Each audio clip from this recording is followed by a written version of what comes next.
Welcome to GT Canada, the most confused channel on YouTube. Today we're talking about the PlayStation 5. So you recently got your PlayStation 5, you've got it out of the box, you've got it all hooked up and you're ready to go, and the first thing you notice is a major problem switching from the PlayStation 4 over to the PlayStation 5. This is my personal PlayStation 4 controller, and you'll notice I have a strike pack mod on here. Now, before you start calling me a cheater, I do not use any of the built-in hacks or macros or anything like that. I strictly use this for these back buttons, which get added to the controller. So that allows me to use my inside fingers to have extra buttons to do certain maneuvers.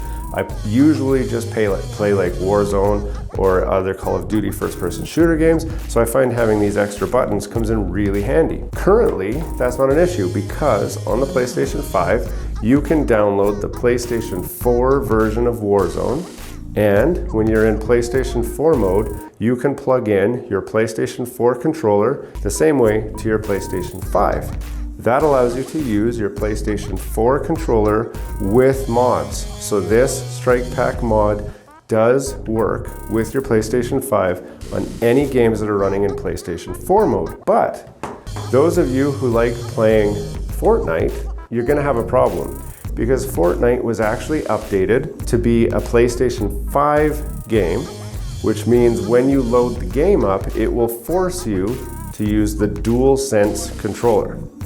Now the DualSense controller, you'll see, does not have any of those back buttons.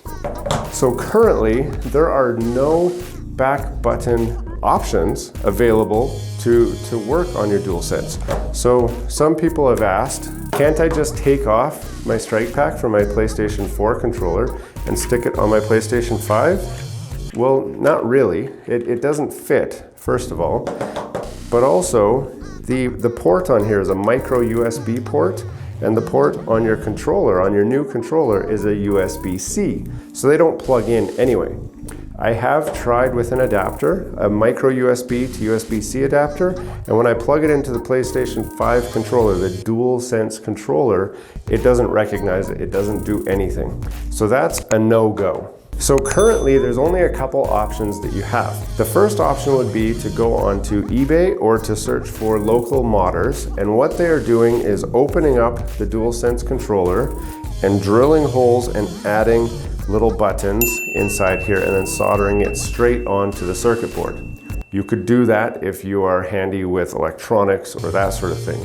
There's also a company out of the UK that I found that has a complete mod for this DualSense controller already. It's a solderless design as far as connecting it to the controller goes, but it does require soldering to connect up your buttons. So I've recently purchased this mod and I'm waiting for it to ship here now. So I will be doing another video of me installing that mod. But when it's done, I will actually have inside buttons exactly the same, or very similar at least, to what my Strike Pack does. So that's gonna add the buttons that I need for this. If you don't wanna wait for that, you can find somebody locally who will mod your controller up to work for you with just little micro switches.